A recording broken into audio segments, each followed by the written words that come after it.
Bugün əsən Azərbaycanlı olan Türkiyəli yazıcı, jurnalist Sərdar Ünsalın Ürəyim İrəvanda qaldı adlı romanının təqdimat mərasimi keçilib. Tədbirə giriş sözlə açan müəllif Sərdar Ünsal romanın yaranma zərurətindən danışıb. Qeyd edib ki, o Türkiyədə yaşasa da ruhən, qəlbən hər zaman Azərbaycana bağlı olub. Ermənilərin buradaki masum insanları öldürdüğünü görmüşler.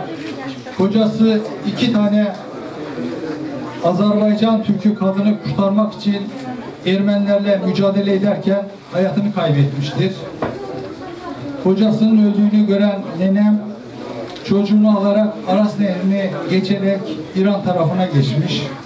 Daha sonra orada bir köye sığınmış. Ardından da kader onu Iğdır'a getirmiş. Iğdır'da yeni bir hayat kurmuş.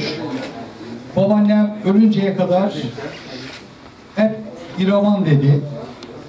Sürekli olarak Bakü Radyosunu, İravan Radyosunu dinleyerek ağladığına şahit olduk.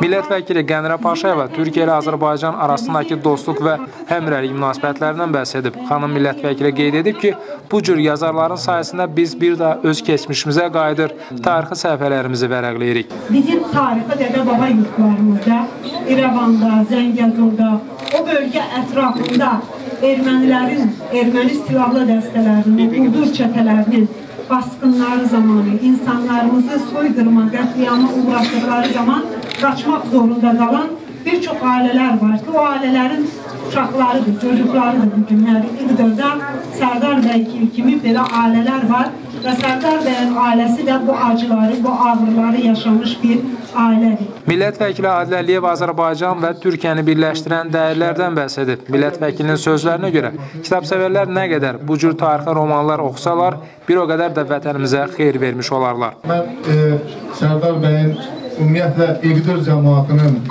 o insanlarımızın orada nə qədər əziyyət çəkdiyini bilirəm və şahidiyəm. Bilirsiniz ki, İqdırda yaşayan bizim Azərbaycanlılar, Türklər, bizim sınır qapımızda yaşayan insanlardır. Onlar bizim keşiyimizdə duran insanlardır. Onlar orada çox böyük əziyyətlər çəkirlər.